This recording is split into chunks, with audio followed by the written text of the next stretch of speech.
मैं हूं दयानंद शेट्टी और आप मुझे इंस्पेक्टर दया के नाम से जानते हैं। For more episodes of CID subscribe to Sony Pal and hit the bell icon.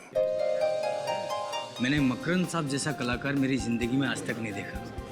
उनकी पेंटिंग में एक अजीब सी कशिश है जो देखने वाले को ऐसे आकर्षित करती है जैसे चुंबक सुई को आकर्षित करती है। लेकिन मुझे उनकी पेंटिंग से ज्यादा अच्छी उनकी ये एब्स्ट्रैक्ट मूर्ति लगी। कहने को तो ये सिर्फ कांच की है, लेकिन देखने में ऐसा लगता है जैसे इसमें सचमुच जान हो। वाकई मैं तो आज घर से सोच के निकला हूँ कि आज मैं मकरंद साहब का ऑटोग्राफ लिए बिना यहाँ से हिलूंगा भी नहीं। लेकिन मकरंद साहब हैं कहाँ? आसपास कहीं दिख नहीं रहे। चलिए उनसे पूछते हैं, शायद यही कुछ बता पाए। Excuse me. यस। मकरंद साहब नहीं आए। आप तो जानते हैं कि आर्टिस्ट कितने मूडी होते हैं, बस आते ही होंगे। क्या आप उन्हें कॉल कर सकते हैं? क्यों नहीं।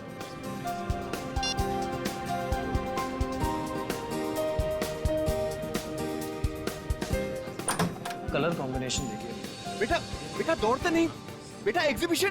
बेटा ऐसे दौड़ते नहीं बेटा, कोई चीज टूट गई तो। पापा चलो ना घर पे जाते हैं, मैं बोर हो रहा हूँ। हाँ बेटा अभी 2 मिनट। हाँ मैं एक फोन करके आता हूँ। ओके पापा बिजी है, चलो तब तक हम लोग खेलते हैं।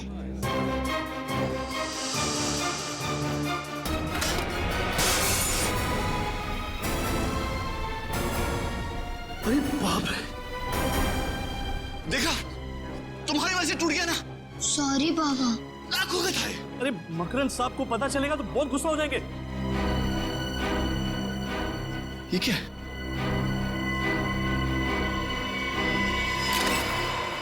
ओह माय गॉड, ये तो किसी इंसान की आंख है।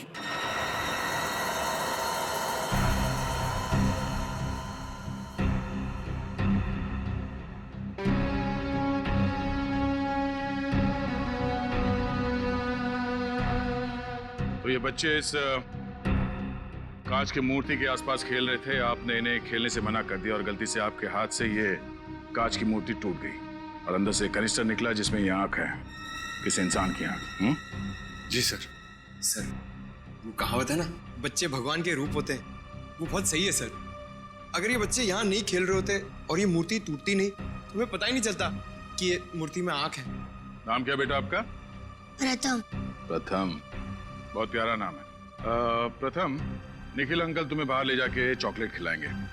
नहीं पापा, मुझे कहीं नहीं जाना, मुझे यही रहना है। बेटा जिद नहीं करते, तुम अपने फ्रेंड को ले जाओ। निखिल आजाओ बेटा आजाओ, चलो।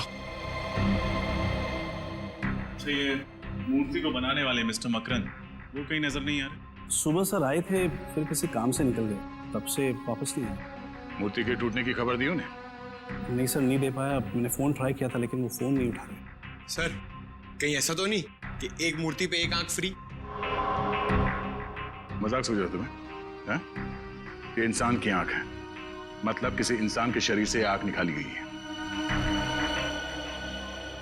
रजन, इस कनिस्टर को डॉक्टर सालुंके के पास भेज दो और मकरंद के घर का पता देना हमें। जी सर।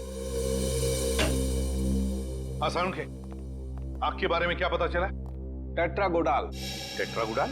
हाँ बस, ये सॉल्यूशन जिसमें इस आंख को डुबो करके रखा गया है इसे टेट्रागोडाल कहते हैं। और ये सॉल्यूशन इस आंख को सालों साल तक प्रिजर्व करके रख सकता है। मतलब मकरंद ने ये आंख टेट्रागोडाल सॉल्यूशन में इसलिए रखी ताकि वो डिकम्पोज ना हो, सड़े ना, है ना? बिल्कुल, वरना तो एक बार अगर इसके ब्लड सेल्स खत्म हो गए तो आंख तुरंत सड़ जाती है। फिर तो सर इस सोल्यूशन की वजह से ये बताना जरा मुश्किल होगा ना कि ये आंख कितनी पुरानी है। सचिन, अगर आंख ज्यादा पुरानी होती तो बताना मुश्किल था, लेकिन बॉस इस आंख के कुछ ब्लड सेल्स अभी भी एक्टिव हैं। इससे ये पता चलता है कि ये आंख 16 से 18 घंटे पहले निकाली गई है किसी इंसान के शरीर में से। या फिर सालुंके पता लगा सकता है ना डीएनए टेस्ट से कि ये आंख किसी मर्द की है या औरत की? हाँ, पता लगाया जा सकता है। तो फिर लगा ना पता। लेकिन बॉस उसके लिए मुझे इस आंख को सेंट्रल लैब में लेके जाना पड़ेगा।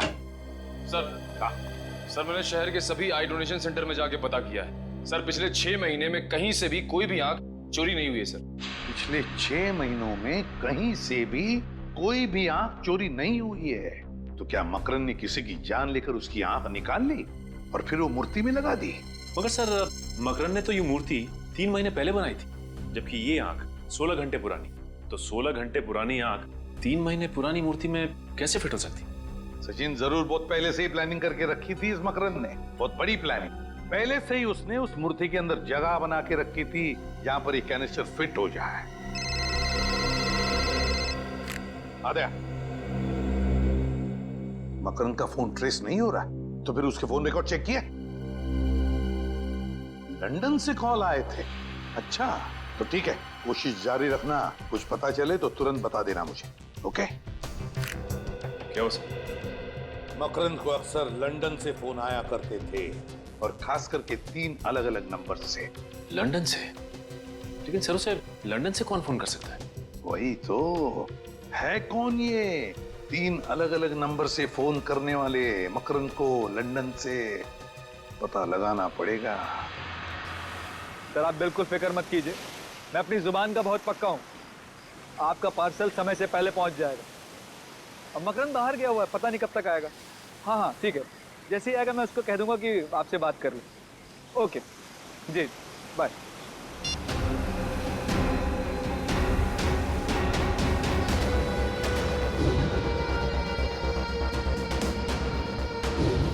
तुम लोग अब तक यहाँ खड़े हो, ऐसे ही बुत की तरह खड़े रहोगे या कुछ करोगे भी? किसी भी कीमत पर वो आंख मुझे वापस चाहिए। बॉस आप चिंता मत करो बॉस, बस अगले 10 घंटों के अंदर वो आंख आपको मिल जाएगी। Shut up!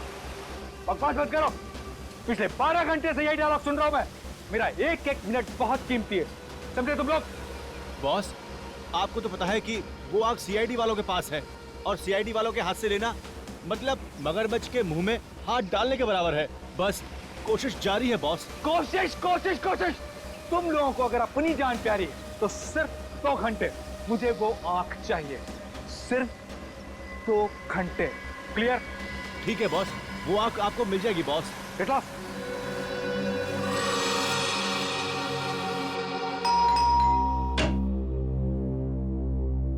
कौन आया होगा? लगता है साहब होंगे। आप लोग? मकरंद है घर में? नहीं, मकरंद साहब तो घर पर नहीं है। तो ठीक है, फिर तुम ही से मिल लेते हैं। अरे मैं तो आपको जानता नहीं, फिर आप मुझसे मिलना क्यों चाहते हैं? जब तक मिलोगे नहीं तब तक जान पहचान कैसे होगी? सचिन, निखिल, देखो, हो सकता है घर में ही छुप के बैठा हो। अरे मैंने बोला ना साहब घर पर नहीं है, ऐसे कैसे घुस रहे हैं आप लोग? सीआईडी से हैं हम। सीआईडी? हाँ, कुछ और बोलना है आप? नहीं साहब।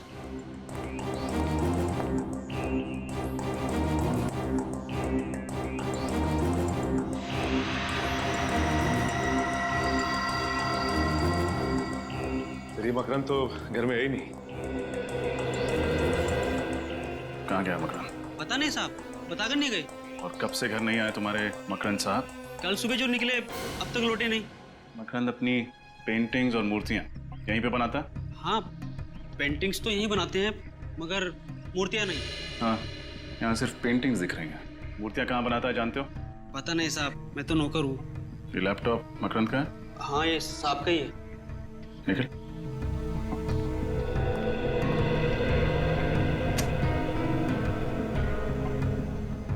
मकरंद पर्सनल, इस फोल्डर में कुछ होना चाहिए।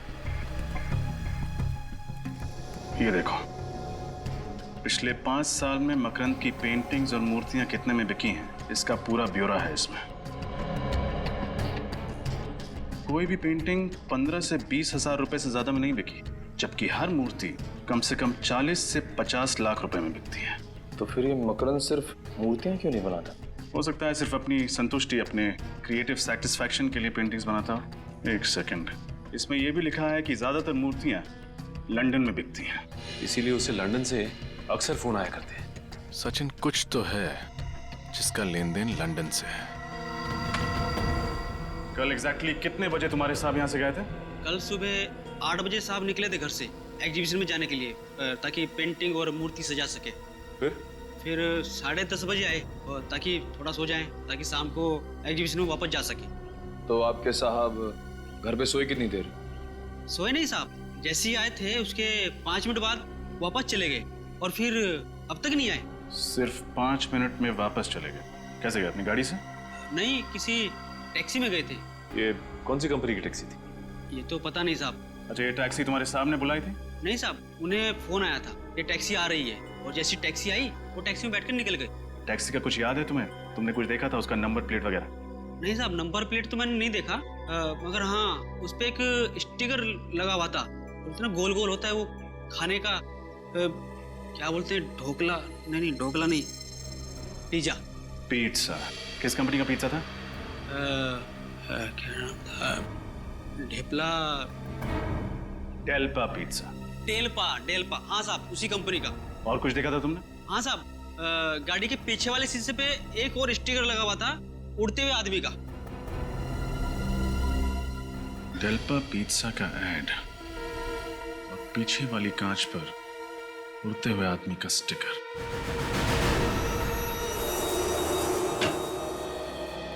Excuse me. जी कहिए। हम सीआईडी से। सीआईडी? तो आपको भी अपनी गाड़ी पर स्टिकर्स लगवाने हैं? नहीं, हमें ऐसा कोई काम नहीं है। आप ये बताइए कि डेल्पा पिज्जा नाम की कंपनी के ऐड आपने कौन सी टैक्सीज में लगाए? डेल्पा पिज्जा? एक मिनट सर, इस ब्रांड के ऐड हमने एफिशिएंट टैक्सीज की गाड़ियों पर लगवाए थे। Efficient taxis? जी। कुल कितने टैक्सीज में लगाए थे आपने ये स्टिकर? सर यही कोई 70 टैक्सीज थी।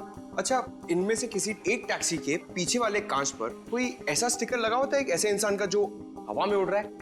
इंसान जो हवा में उड़ रहा हो? नहीं सर, ऐसे तो कुछ याद नहीं आएगा, पर हाँ हो सकता है मेरे स्टाफ में किसी को पता हो। समीर, आशीष, आनंद, मनीष, एक मिनट इधर आओ। हमने एफिशिएंट टैक्सीज के ऊपर जो डेल्पा पिज्जा के ऐड लगवाए थे, क्या उनमें से कोई टैक्सी ऐसी है जिसके पिछले वाले कांच के ऊपर कोई ऐसा स्टिकर है जिसमें कोई इंसान हवा में उड़ रहा हो? हाँ सर, ऐसा स्टिकर तो भोला की टैक्सी पे। भोला सर? भोला? ये भोला कहाँ मिलेगा? यहीं सर, आज वो सारी टैक्सियां फिर से आ रही हैं नए ऐड लगवाने के लिए, तो भोला भी जरूर आएगा। वेरी गुड, चलो भोला का इंतजार कर लेते हैं। साहब, नए ऐड के स्टिकर तैयार है? हाँ तैयार हैं, आप अपनी टैक्सी के पास जाइए, मिल जाएंगे। जी साहब।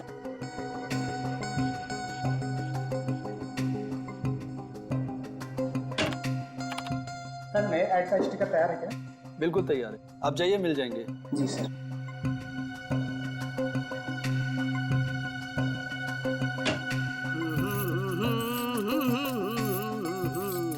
चलो साहब, जल्दी से नया ऐड लगा दो, पुराना ऐड देख देख के लोग पक गए, और मैं भी। चलिए हम आपको कुछ नया दिखा देते हैं। आप लोग कौन है? आपकी टैक्सी के पीछे एक स्टिकर लगा हुआ है उड़ते हुए आदमी का, है ना? अरे भाई, मैं उड़ते हुए आदमी का लगाऊं या गिरते हुए आदमी का लगाऊं, इसे आप लोगों को क्या लेना देना है? लेना देना तो है, हम लोग सीआईडी से हैं। सीआईडी? जी। आप इस आदमी को पहचानते हैं? ये इसको तो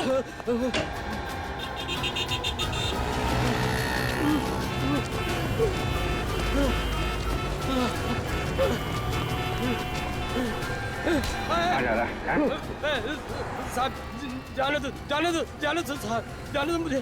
सीआईडी जब मुजरिमों को पकड़ती है ना तो जाने नहीं देती है।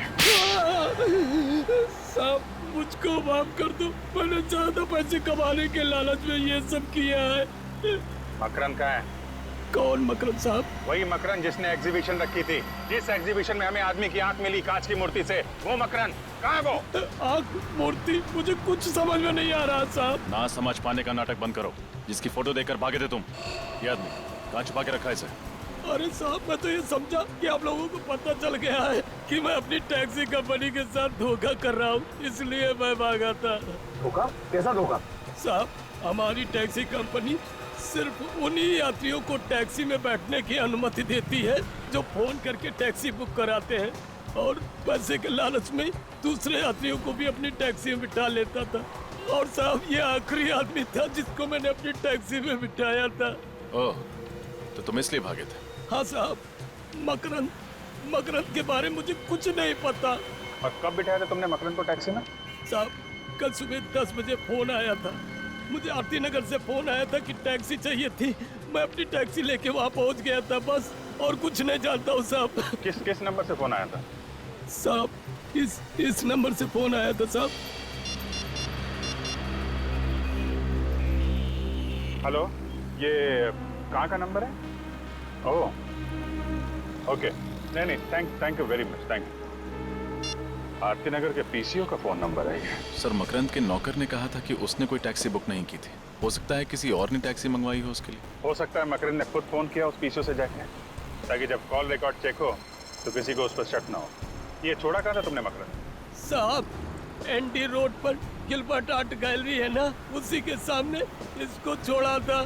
सर मकरंद पहले आर्ट गैलरी में था, फिर वो घर गया था, फिर वो वापस आर्ट गैलरी क्यों जाएगा? गैलरी के बाहर उतरा था ना, सकते अंदर गया ना हो, क्योंकि सीसीटीवी फुटेज में तो दिखाई नहीं पड़ा। डॉक्टर साहब? हाँ डॉक्टर साहब, क्या? अरे आपको ज्यादा चोट तो नहीं लगी? आप कहाँ पे हो? आप वहीं पे रुको, हम लोग पहुंच रहे हैं। क्या हुआ सर? डॉक्टर सानुफी को चोट लग गई है, जल्दी चलो डीबी रोड। आप ठीक तो है ना? I'm okay। आप कहें तो आपको हॉस्पिटल ले चलूं? नहीं नहीं, मेरे साथ ही आते होंगे।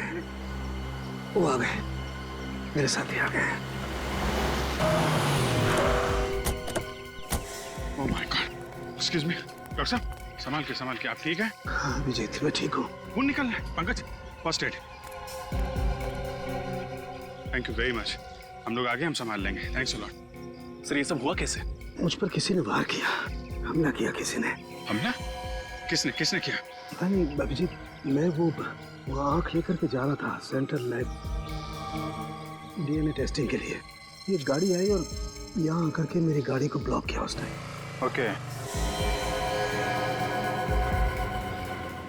उसमें से 4-5 लोग उतरे नकाब पहने हुए। हाँ। मेरे सर पे वार किया और वो आँख का कैनिस्टर लेकर के भाग गए। आँख चोरी हो गई? यार वो चोट की वजह से मैं बेहोश हो गया था तो। अरे नहीं डॉक्टर साहब, आप सही सलामत है, हमारे लिए वो ज्यादा इम्पोर्टेंट है। आँख तो हम लोग ढूंढ ही लेंगे। वैसे गाड़ी का नंबर देखा क्या आपने? हाँ, चोट लगने से पहले मैंने गाड़ी का नंबर देखा था। क्या नंबर है, याद है? गाड़ी का नंबर है ZPO 2979।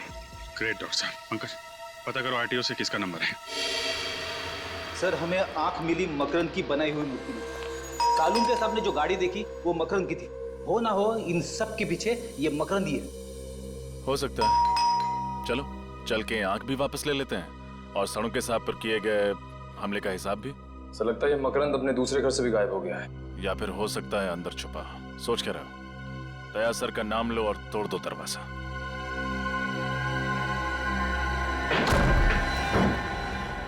अरे बाप रे, बड़ी भयंकर बदबू है।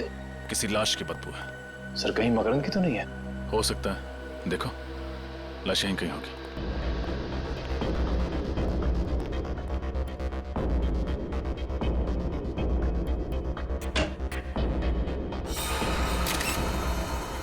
सर ये तो मकरंद है।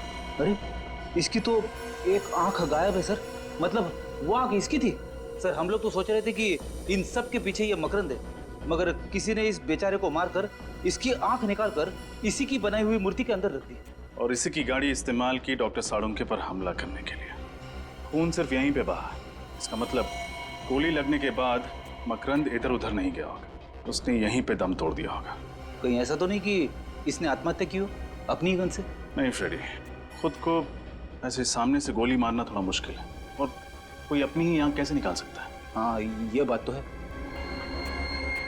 गोली सामने से लगी है और लाश की पोजीशन को देख के लगता है कि खूनी यहाँ कहीं खड़ा होगा।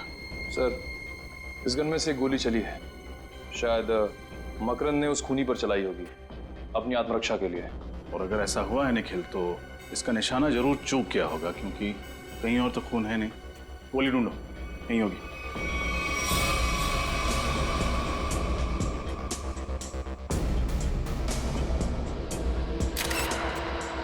Sir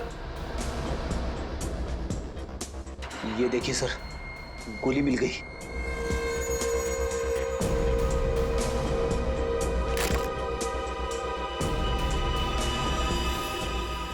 very good Freddy. एक काम करो और तलाशी लो, कुछ ना कुछ जरूर मिलेगा जो हमें खूनी तक पहुंचाए।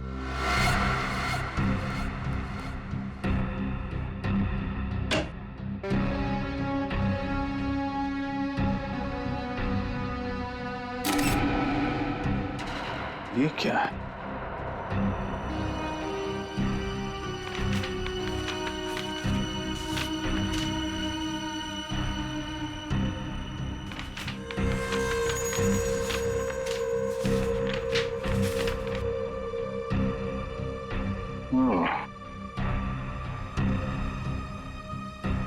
मकरंद की पिछली मूर्तियों के स्केचेस देखा?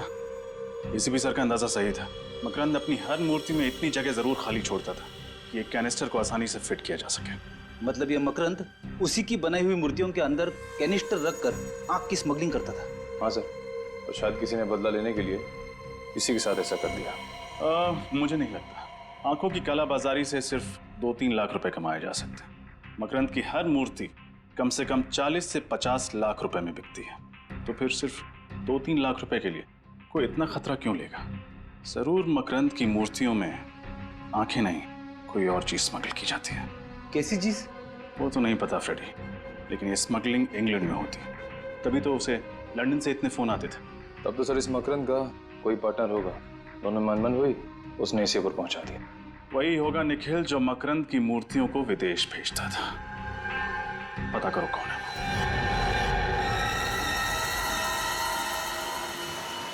2 घंटे गुजर गए, पता नहीं ये बेवकूफ आंख चुरा भी पाएंगे या नहीं। अगर कहीं सीआईडी के हाथ लगे तो लेने के देने पड़ जाएंगे। बॉस, लेने के देने तो उस डॉक्टर साड़ोंखे को पड़ गए। बॉस, मैंने कहा था ना, मैं आपको निराश नहीं करूंगा। ये लीजिए आपकी कीमतियां। शाबाश रंगा, शाबाश। तू नहीं जानता है कि तुमने कितना बड़ा काम किया है। इसके लिए मैं तुम लोगों को इतने रुपए दूंगा कि गिनते गिनते बुढ़े हो जाओगे। बॉस, आप तारीफ कर रहे हैं या ताना मार रहे हैं? तारीफ कर रहा हूँ, तारीफ। तुम लोग यहीं रुको, मैं भी आता हूँ।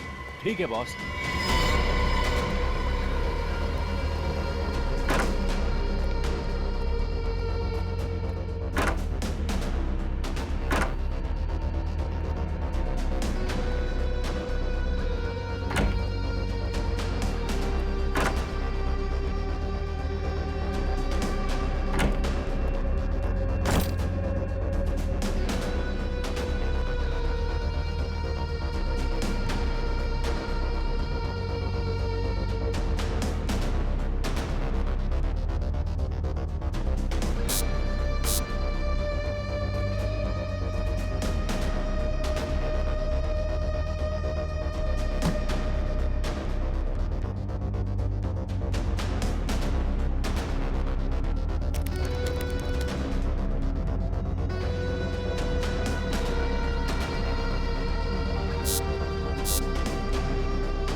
आधा काम खत्म हो गया।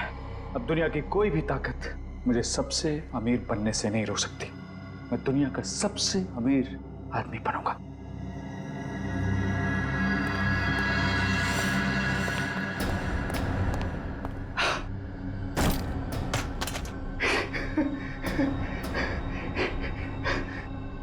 सब कुछ मेरा है, सब कुछ मेरा है।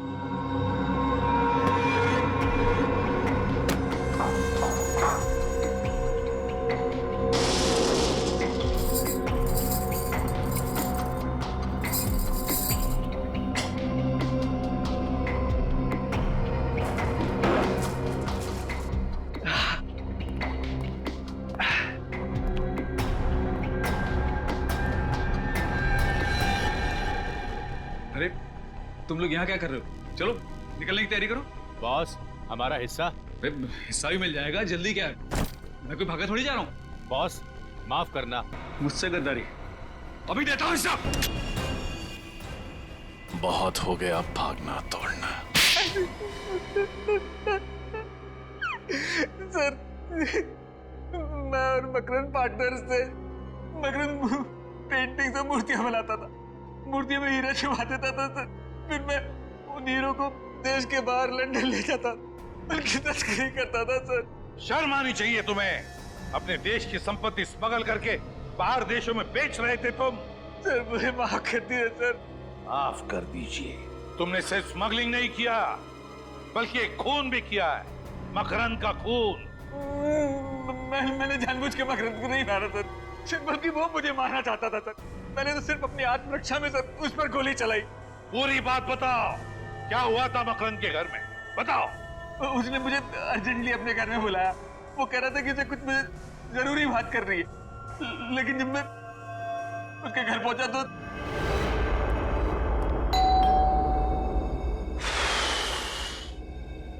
अरे दरवाजा तो खुला हुआ है। मकरंद, मकरंद, मकरंद कहाँ हो यार? मुझे घर में बुला के दरवाजा खोलकर बाहर चले गए क्या? तुम हीरो की चिंता बिल्कुल मत करना, मैंने जुबान दी है ना, तुम्हें हीरे मिल जाएंगे वक्त पर। मोहित का इंतजाम मैंने कर दिया है। आज का दिन उसकी जिंदगी का आखिरी दिन होगा और उसकी लाश से आंख निकालकर मैं पूरे खजाने का अकेला मालिक बन जाऊंगा। मुझे मारेगा, मुझ पे गोली चलाएगा तू?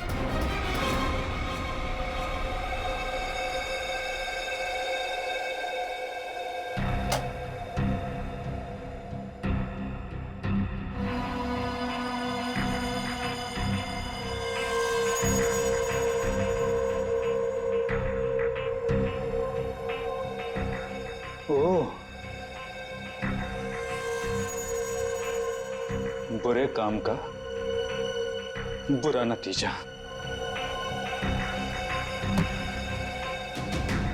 अब जो तू मेरे साथ करने वाला था, मैं तेरे साथ करूंगा।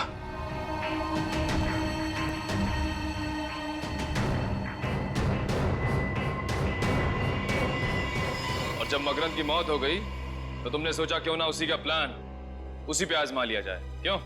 आज मैंने मकरंद की आग निकाल ली क्योंकि उस लॉकर रूम का दरवाजा हम दोनों की आग से खुलता था सर। लॉकर रूम का दरवाजा आंख से खुलता था? मतलब आइरिस रिकॉग्निशन टेक्नोलॉजी? हाँ सर, वही आइरिस रिकॉग्निशन टेक्नोलॉजी। उस लॉकर रूम के दरवाजे के स्कैनर के सामने जब तक हम दोनों की आंखें स्कैन नहीं हो जाती थी, वो दरवाजा नहीं खुलता था। तो इन मकरंद की आंख तुमने मूर्ति में क्यों छुपाई? क्योंकि सर मैं देश से बाहर जाने का इंतजाम कर रहा था, तब तक उस आग को किसी सुरक्षित स्थान पर रखना जरूरी था सर। उस आग को छुपाने के लिए मूर्ति से अच्छी जगह कोई हो ही नहीं सकती थी सर, लेकिन मेरी किस्मत खराब सर, वो मूर्ति टूट गई और मूर्ति के साथ साथ मेरा माना भी फूट गया सर। तुमने स्मगलिंग करके देश के साथ गद्दारी की और एक खून भी किया। अब जेल की सलाखों के पीछे सड़ते बैठना, फांसी का ऑर्डर आने तक। क्यों भाई? सर केस खत्म हो गया है और काम भी नहीं है। अगर आप कहें तो फिल्म देखने चल सकते हैं। अरे भाई मुझसे क्यों पूछते हो? एसीपी साहब से पूछो। सर एसीपी साहब फिल्म देखते हैं? अरे बिल्कुल देखते हैं भाई, हमारी और तुम्हारी तरह एसीपी साहब भी फिल्में देखते हैं। क्या बातें हो रही है? अब सर वो निखिल कह रहा था कि एसीपी साहब फिल्म देखते हैं क्या? अरे अच्छा, क्यों जानना चाहते हो तुम? नहीं सर, मैं तो सर कह रहा था कि हम सब साथ चल के फिल्म देख सकते हैं सर। सर केस खत्म हो गया सर, काम भी नहीं, मतलब काम है सर, केस नहीं है सर। अगर आप कहें तो हम सब साथ चल के फिल्म। केस खत्म हो गया, काम नहीं है? हाँ? किसने कहा तुम्हें कि केस खत्म हो गया? किसने कहा? किसने कहा केस खत्म हो गया? मोहित ने सब कुछ मान लिया तो तुम्हें लगा मुझे मिल गया तो केस खत्म हो गया? केस अभी भी बाकी है, समझे? अभी भी रिपोर्ट आना बाकी है। अभी सारुंखे आएगा रिपोर्ट लेकर, तब समझेगा। बॉस, ये मकरंद की पोस्टमार्टम रिपोर्ट जरा देखो। सारुंखे, यार इस पे तो लिखा है कि मकरंद मरने से पहले बेहोश था। हाँ बॉस, मकरंद बेहोश था क्योंकि उसके खून में मुझे फैप्टिया मिला है। फैप्टिया जिसकी वजह से जब उसकी आंख निकाली गई वो मरा नहीं था, बेहोश था। मगर यार मोहित के हिसाब से मकरंद की मौत गोली लगने से हुई है। बेहोशी का तो नामो निशान नहीं। मुझे लगता है मोहित झूठ बोल रहा होगा। लेकिन क्यों झूठ बोलेगा मोहित? मोहित झूठ बोल रहा है, क्यों? क्यों झूठ बोल रहा है मोहित? बस ये तो पता नहीं, लेकिन मेरी रिपोर्ट गलत नहीं हो सकती। हाँ पता है सारुंखे, तेरी रिपोर्ट बिल्कुल सही होती है, हर बात सही होती है, लेकिन क्यों? मोहित झूठ क्यों बोलेगा? सर वो मोहित कह रहा था ना कि मकरंद ने गोली चलाई थी और क्राइम सीन में हमें वो बुलेट भी मिली थी। सचिन, फोरेंसिक रिपोर्ट के मुताबिक मकरंद के हाथों पर कहीं पर भी गन पाउडर के निशान नहीं है। नहीं है गन पाउडर के निशान। बिल्कुल कहीं भी गन पाउडर नहीं है। सर कहीं मोहित खुद के सारे इल्जाम लेकर किसी को बचाने की कोशिश तो नहीं कर रहा है? अरे वाह, अब सोचने लगे। अभी तक तो कह रहे थे कि केस खत्म हो गया, कोई केस नहीं है। क्यों? अब समझे? समझे? इतना आसान नहीं। केस खत्म हो गया। सोचना पड़ता है, हर बात पे सोचना पड़ता है। सही सोचा है तुमने अभी। हो सकता है किसी को बचाने की कोशिश कर रहा है मोहित, इसलिए सारे इल्जाम उसने अपने आप पर ले लिए। और किसे बचाने की कोशिश कर रहा है मोहित?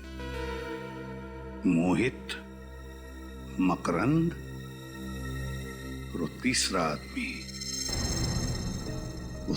आदमी। कहीं मोहित उस तीसरे आदमी को बचाने की कोशिश तो नहीं कर रहा है, इसलिए सारे इल्जाम अपने आप पर ले रहा है। और फिर मकरंद, यार साळुंखे, मकरंद की आंख के बारे में कुछ और पता चला? हाँ बॉस। क्या? तारिका लगी हुई लैब में कुछ ना कुछ ढूंढ निकालेगी। एक मिनट। हाँ, तारिका को याद करे तो तारिका का फोन। हाँ तारिका, हेलो हेलो तारिका, तारिका। क्या हुआ? यार मुझे लगता है तारिका खतरे में। तारिका खतरे में है? क्या बात कर रहा है?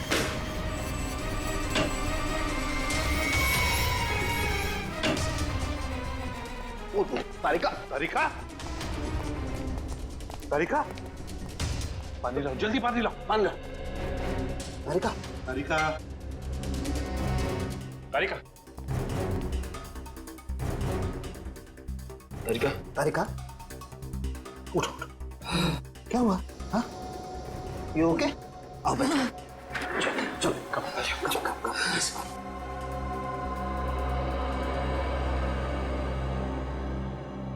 थोड़ा पानी पी लो।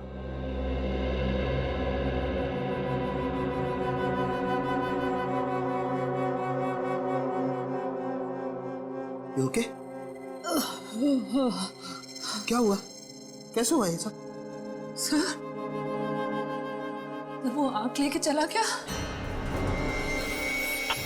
आंख लेके चला गया? जिस बात का डर था वही हुआ। फिर से आंख चुरा के लेकर गए। मैं वो आंख टेस्ट कर रही थी, दरवाजे पे एक आदमी आया। उसने प्यून के कपड़े पहने हुए थे। उसने मुझे कहा कि सालों के सर ने आंख मंगवाई है। मुझे उसी वक्त उस पर शक हुआ और मैंने आपको तुरंत फोन लगाया। फिर मैंने जैसे ही आपसे बात की, उसने मुझे क्लोरोफॉर्म सूंघा और मैं बेहोश हो गई। और अब सर सारा पैसा, सारा सोना हमारे हाथ लग चुका है। फिर ये आंख किसी को क्यों चाहिए होगी? और भी कोई राज जुड़ा हुआ है उस आंख के साथ। और भी कोई राज है जो अब तक हमारे सामने नहीं आया है। किसी भी हालत में हमें उस तीसरे आदमी तक पहुंचना ही है। पहुंचना है उस तीसरे आदमी तक। सर, ये जो तीसरा आदमी है वो इस राज के बारे में अच्छी तरह से जानता है, इसीलिए उस आंख के पीछे पड़ा हुआ है सर।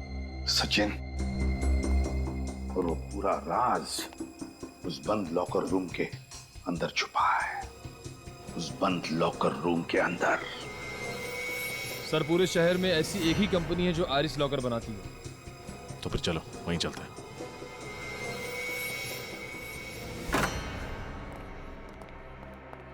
सीपीयू को जला दिया। ये जो कोई भी है हमसे एक कदम आगे। अरे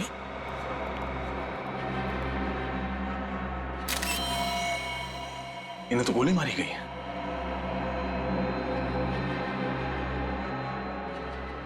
He's dead. सर, वहां से आवाज आ रही है।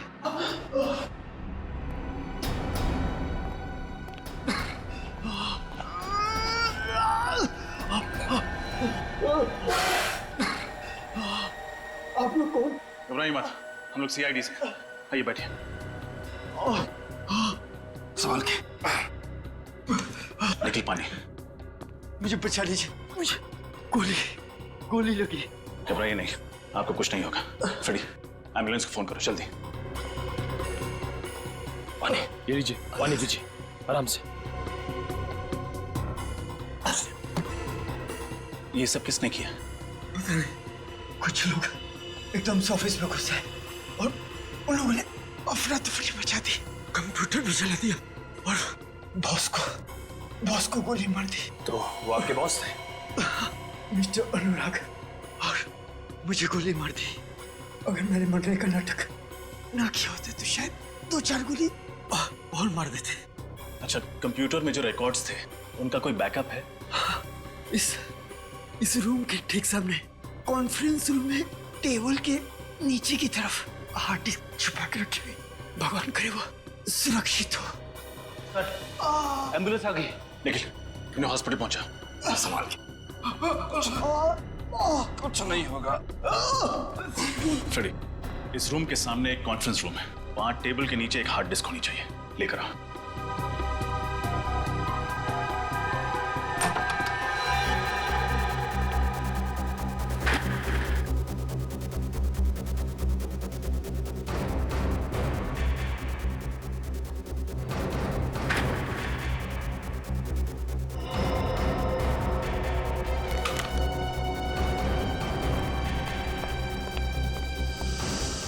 सर, हार्ड डिस्क मिल गई। वेरी गुड, शुक्र है उनके हाथ ये नहीं लगा। अब जल्दी से गाड़ी से अपना लैपटॉप लेकर आओ।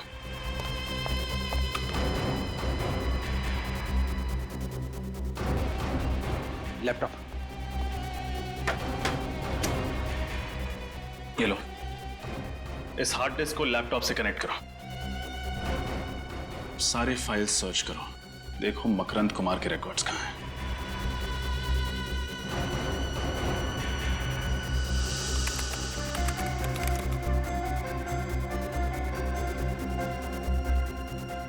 सर, इस मकरंद ने तो 2 बार आइरिस रिकॉग्निशन टेक्नोलॉजी का इस्तेमाल किया है। एक बार मोहित के साथ और दूसरी बार इसके साथ। तो ये है हमारा तीसरा आदमी। अरे दया अंकल, आप? अरे प्रथम बेटा, कैसे हो आप? मैं ठीक हूँ। अच्छा दया अंकल, मैं खेलने जाता हूँ। ओके बेटा।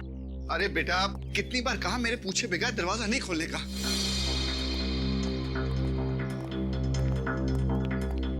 सर, आप लोग केस सॉल्व हो गया क्या? हाँ, उसी खुशी में मिठाई खिलाने आए हैं। मिठाई? बहुत अच्छा हुआ तुम्हारा बेटा बाहर गया, वरना उसके शरीफ पिता का असली चेहरा उसके सामने आ जाता। अरे बेटा! ना, ना। मिठाई नहीं खाओगे? मोहित से पहले मकरंद का पार्टनर मैं था। एक दिन उसे शक हुआ कि स्मगलिंग के पैसे में से मैं पैसे चुरा रहा हूँ, और उसने सारा पैसा उस मनुष्य लॉकर रूम में बंद कर दिया।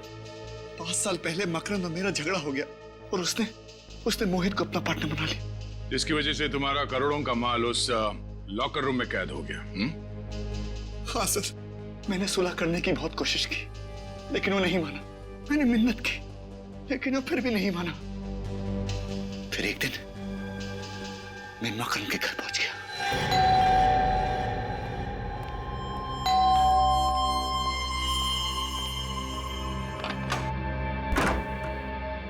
और अब तुम?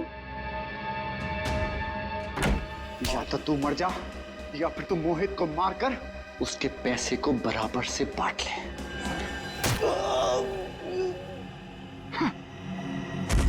बेवकूफ, तुझे क्या लगा मैं करोड़ों का खजाना तुझे दे दूंगा?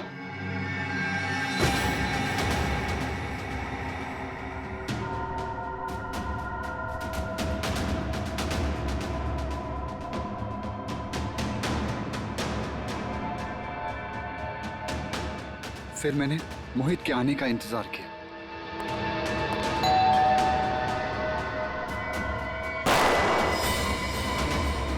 मुझे मारेगा? मुझ पे गोली चलाएगा तू?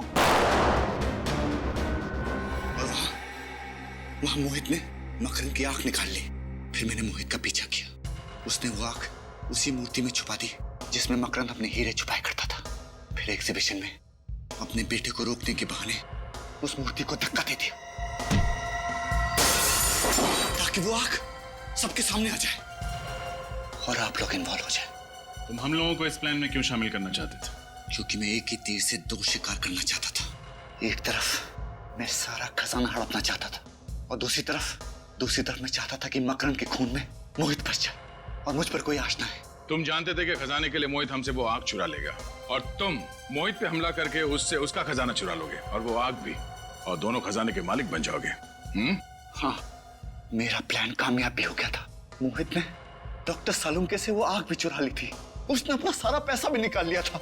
बस मुझे मोहित को मारना था और ऐसा दिखाना था कि उसे उसी के आदमियों ने मारा है, लेकिन इससे पहले कि मैं करता। हम मोहित तक पहुंच गए और तुम्हारा प्लान चौपट हो गया। तुमने मोहित को मकरंद का खून करने पे मजबूर कर दिया और अपने इस घिनौने प्लान में सीआईडी को शामिल करने की गलती की। तुम्हें सख्त से सख्त सजा दी जाएगी। For more updates, subscribe to our channel, click the show links and enjoy watching the videos.